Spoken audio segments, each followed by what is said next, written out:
You're sitting at your desk on a Tuesday night. You've got a beer, or maybe coffee, depending on the time of day, and you're scrolling through your phone. And suddenly, you see it, a notification on your phone. Someone you kind of know from high school, or maybe someone from a Discord server you joined a couple weeks ago, is messaging you about this incredible opportunity. And honestly, the message sounds really legitimate. They're talking about getting in early on some token that's about to explode. They mention specific technical details. They send you screenshots of charts that look pretty compelling. And before you know it, you're thinking about sending them some money. I'm Nick, and I spend way too much time thinking about money, human psychology, and why people make the financial decisions they do, especially the ones they regret. And if there's one thing that fascinates me about the modern economy, it's how easily intelligent, skeptical people can get pulled into situations that in hindsight seem obviously suspicious. But in the moment, they feel like opportunities. And that's really what this is about. Not just cryptocurrency scams, though we're definitely going there, but the deeper question of why these scams work so well, why they're getting more sophisticated every single day, and honestly, how close any of us are to falling into one without even realizing it. Because here's the thing. The crypto space attracts scams the way a light attracts moths. But unlike moths, we're talking about people losing their life savings. We're talking about 14-year-olds sending their college fund to what turns out to be a fake Discord bot. We're talking about a grandmother in Nebraska wiring $80,000 to someone she thought was her grandson. And the crazy part? The mechanisms that make these scams work aren't actually that complicated. Once you understand them, you'll start seeing them everywhere. So if you've ever wondered how these things actually work, or if you've felt even a tiny bit of temptation when someone pitches you a crypto opportunity, this is going to change how you see those messages from now on. The landscape. Why crypto? Let's start with the obvious question. Why is cryptocurrency such a magnet for scams in the first place? And I don't mean that in a condescending way, like crypto is inherently sketchy. I mean, why does this particular space have such a high concentration of fraud compared to, say, the stock market? The answer comes down to three things: speed, anonymity, and irreversibility. When you buy a stock, there's a whole system of checks and balances. There's the SEC, there's your broker, there are clearinghouses, there's a custody system. Even if you get scammed, there's a trail, there's accountability. Someone has to answer for it. But cryptocurrency? It's basically the opposite. You send money to a wallet address, and if that address belongs to someone in a country with no extradition treaty with yours, and if that person has taken steps to hide their identity, well, good luck. I talked to someone once who lost about $12,000 to a crypto scam, and you know what struck me the most about her story? It wasn't that she was stupid. She was a nurse. She'd been investing for years. She understood the basics of how markets work. But she made one decision, just one, to trust someone who seemed credible, and suddenly $12,000 just evaporated. And the moment she realized it was gone, she came to an absolutely terrible realization. There was nothing anyone could do about it. That's the thing about crypto scams. Once the money is sent, it's gone. There's no bank to call. There's no transaction you can dispute. There's just this permanent, immutable ledger that shows you sent money to an address you can't trace. It's almost poetic in how cruel it is. The anonymity part is huge.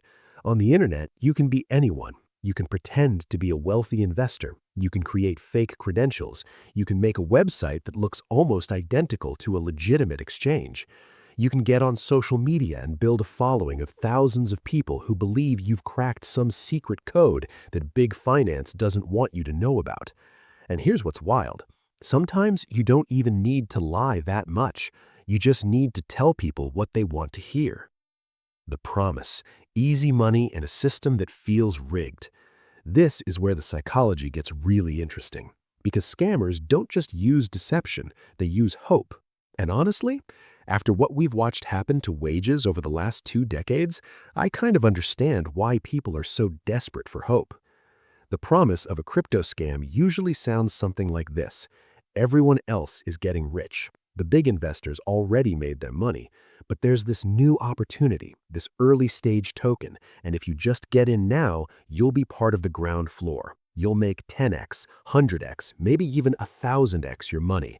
And all the traditional financial system, all those advisors telling you to invest in index funds and think long term, they're just gatekeeping. They're scared of disruption. They want you to keep poor. And you know what? There's actually a grain of truth in there. The financial system does feel rigged. Wealth inequality is real. Some people do make absurd amounts of money on early stage investments. So the scammers take that real frustration and they weaponize it. They make you feel like you'd be stupid not to take this opportunity, like you're the one being cautious and missing out rather than the one being hunted. I've seen this play out in Facebook groups, on Telegram, in Discord servers. Someone will join a community and they'll say, "Hey, I just made $50,000 in 2 weeks with this token." And immediately people start asking questions. How? What token? Can you show me? And that person, who is actually either a scammer or someone recruited by a scammer to shill, will share a screenshot of their wallet. The screenshot will show a ridiculous gain. Maybe they claim $1,000 turned into $50,000. And people's brains just short circuit. Because that's not how normal investing works. Normal investing is boring. You put money in, you wait 5 years, you get maybe 7 or 10% annual returns if you're lucky. That's actually good. That's the kind of returns that compound into wealth. But it doesn't feel exciting. It doesn't feel like you're winning. And scammers know this. They know that people don't want boring. They want explosive. So they create a sense of urgency. They say the token is launching tomorrow. They say there's only 500 spots available. They say if you don't get in within the next hour, the price is going to skyrocket and you'll regret it forever. And it's this combination of greed, fear of missing out, and a genuine belief that this might actually work that makes people click send. The mechanisms, how the scam actually works. Okay, so let's walk through how one of these things actually functions. And I'm going to use a specific example because it's way clearer than talking in abstractions. Let's say you see a post about a new token called SafeMoon or ElonCum or something ridiculous. And yes, these are real tokens that have existed. The post claims that the developers are going to make this token the next Bitcoin. They've got a website, they've got a white paper, which is basically a fancy term for a document that explains what the project does. They've got a roadmap showing all the features they're going to add, and they've got a community that seems really engaged and excited. So you decide to buy some. You go to a decentralized exchange like Uniswap or PancakeSwap, you connect your wallet, you trade your Ethereum or Binance coin for, say, 1,000,000 tokens of this new project. You spend $500 and suddenly you own 1,000,000 of something. Psychologically, this feels incredible. You own 1,000,000 of something. But here's where it gets dark. Let me explain what actually happened when that token was created.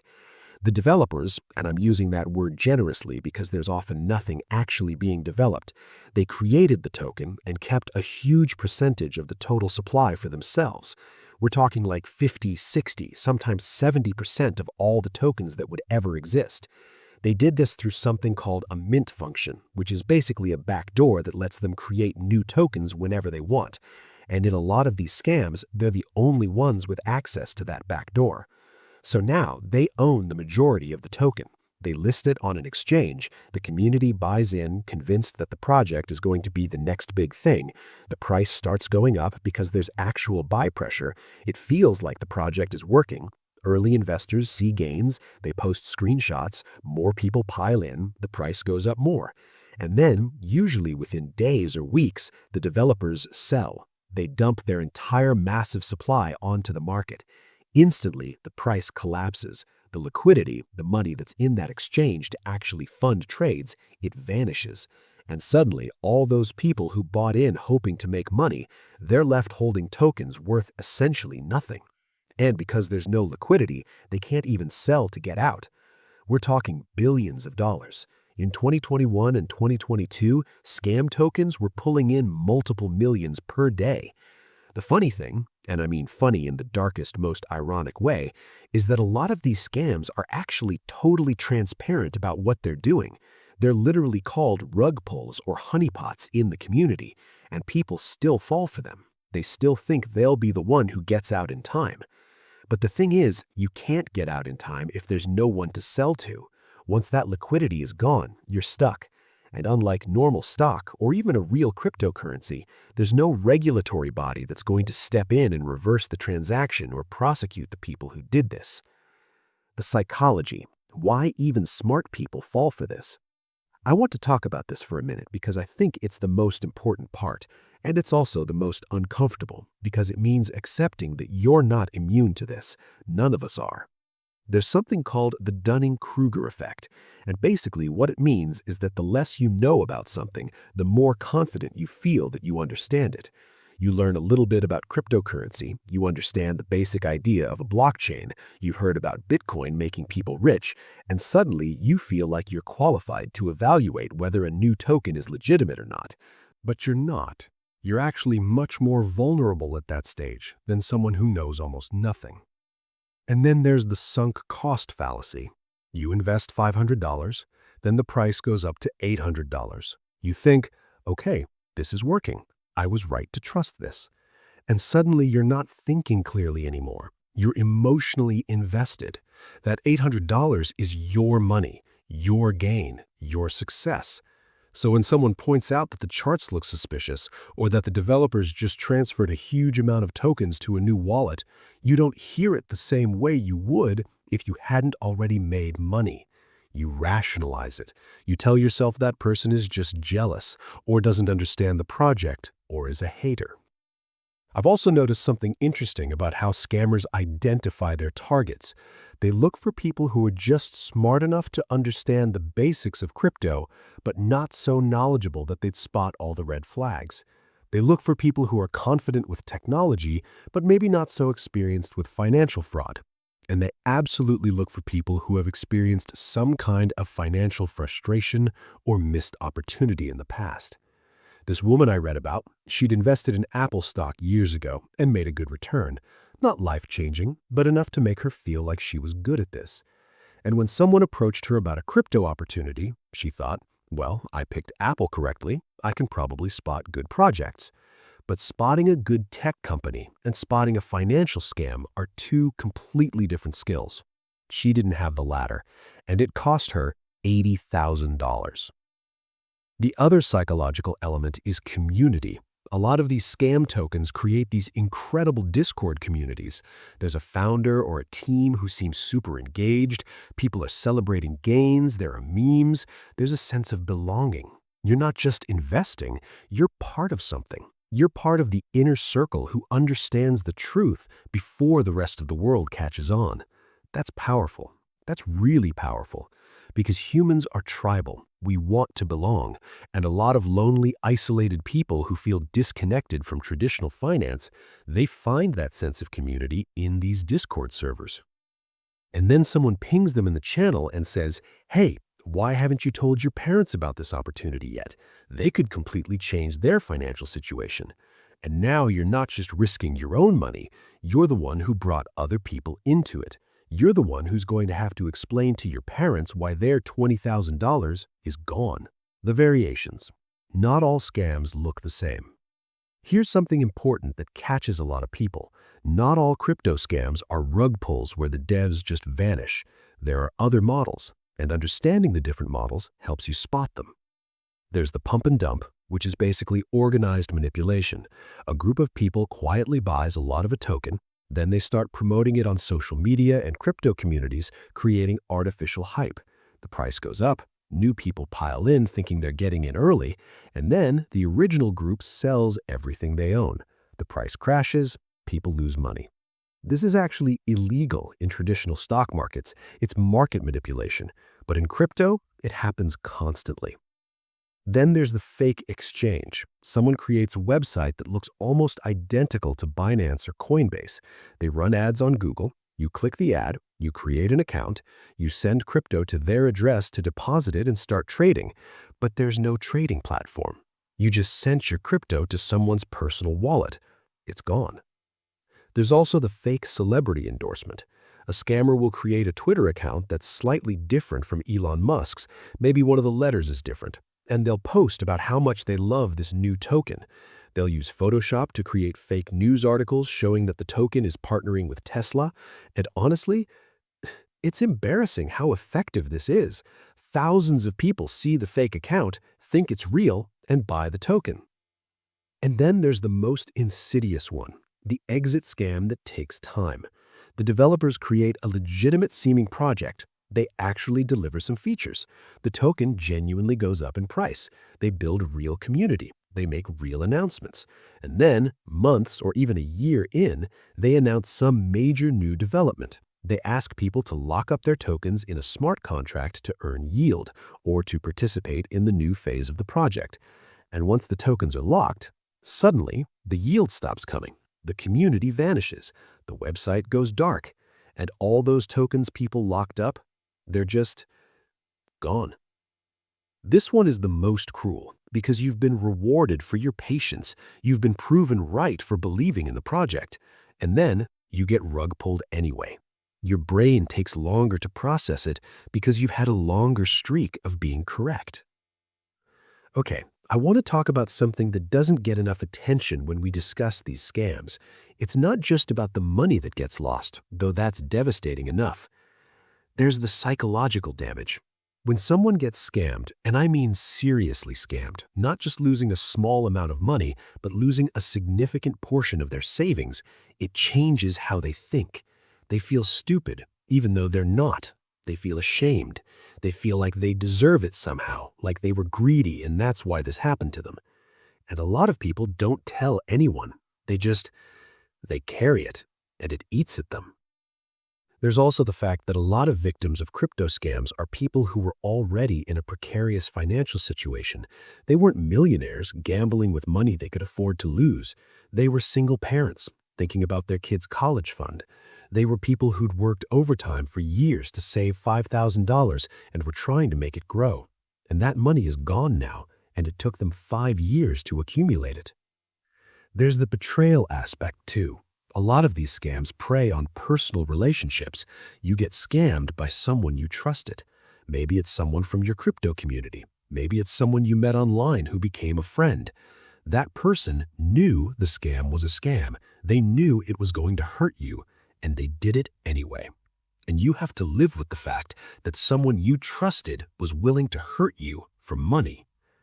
And then there's the second order effects. Someone gets scammed, loses money, gets depressed, their mental health declines, their relationships suffer. They might try to recoup the money by taking bigger risks, which leads to losing even more money. Or they might become so paranoid and distrustful that they withdraw from the entire online financial community, which means they also miss out on legitimate opportunities. The more I've learned about this, the more I've come to understand that crypto scams aren't just financial crimes. They're crimes against trust itself. They take the natural human tendency to help others, to believe in potential, to hope for a better life, and they weaponize it. So, the red flags, what to actually look for. All right, so if you're going to navigate the crypto space without getting destroyed, you need to know what to actually look for. And I'm going to give you some flags that are way more practical than, does the white paper use proper grammar? First, if you don't understand how the project makes money, that's a red flag. I don't mean you need to understand every technical detail, but you should be able to explain to another person why this token would have value. If the answer is just, other people will buy it, that's not actually a reason. That's just hope. Second, check the tokenomics. How much of the total token supply do the developers own? If it's more than like 10 or 15%, that's suspicious. Because if they own a ton of the supply and the price goes up, they're going to be incredibly incentivized to sell and make their money back. Look for vesting, which means the developers can't sell their tokens all at once. That's a good sign. Third, look at the transaction history. In blockchain, everything is transparent. You can literally see every transaction. Look at the top wallets. How concentrated is the ownership? If like 90% of the tokens are owned by like 5 wallets, that's a red flag. Those might be the developers' wallets. Fourth, look at the liquidity. how much actual money is in the exchange where you'd be buying and selling. If there's very low liquidity, that means it would be hard to sell your tokens if you needed to. That's dangerous. Fifth, check the Discord, but check it honestly. Yes, are people excited, but also, are they asking questions and getting real answers? Or are they just posting hype and any skeptical question gets them banned? If you ask, hey, why do the developers own 60% of the supply, and you get banned, that tells you everything. And honestly, the simplest rule, if you're investing money you can't afford to lose, you're doing it wrong. Even with legitimate crypto, Bitcoin, Ethereum, whatever, if you're taking money you need for your survival and throwing it into anything uncertain, that's a risky decision. Scammers count on people making that decision because they know people will make bad choices when they're desperate. The bigger picture, why this keeps happening. I want to zoom out for a second because this isn't really about cryptocurrency. Cryptocurrency is just the stage where this particular version of human psychology is playing out right now. The reason these scams work is because the traditional financial system has legitimately let people down. Wages have been stagnant, asset prices have soared. It's genuinely harder to build wealth now than it was for your parents' generation. And so when someone tells you that there's a way to get around the system, a way to make money fast without having to play by the rules, a lot of people are desperate enough to believe it. And I get that. I really do. The frustration is valid. The desire for a better life is not just valid, it's human. But the scammers are counting on that desperation. They're counting on the fact that you're tired of playing by the rules and not getting ahead. They're counting on the fact that you've seen other people make money on crypto and you feel left behind. And they're going to weaponize that against you. The other thing is that the regulatory system hasn't really caught up with crypto. The SEC is getting better at it, and some countries have strict rules, but there are still huge gaps, and scammers absolutely operate in those gaps. They might be based in a country that doesn't extradite. They might be using mixers and tumblers to hide where the money went. They might have already moved the money to untraceable wallets before anyone even realizes what happened. And honestly, sometimes the scammers are way smarter than the regulators. They're constantly innovating. They're trying new approaches. They're using AI to create deepfakes of celebrity endorsements. They're using sophisticated social engineering. By the time regulators understand one type of scam and put rules in place, the scammers have already moved on to a new approach. The closing. Where do we go from here? So, what's the actual takeaway here? Because I'm not saying you should never invest in crypto. Some people have legitimate reasons to believe in blockchain technology. Some projects are actually building something real, and some people can afford to speculate and lose money. But I am saying, be honest with yourself about what you're doing. Are you investing or are you gambling? Are you trying to build wealth over time, or are you trying to strike it rich? Because one is a legitimate financial strategy, the other is hoping for a miracle. I'm also saying be skeptical of people, including people online who seem to have cracked the code. If someone really understood the secret to easy money,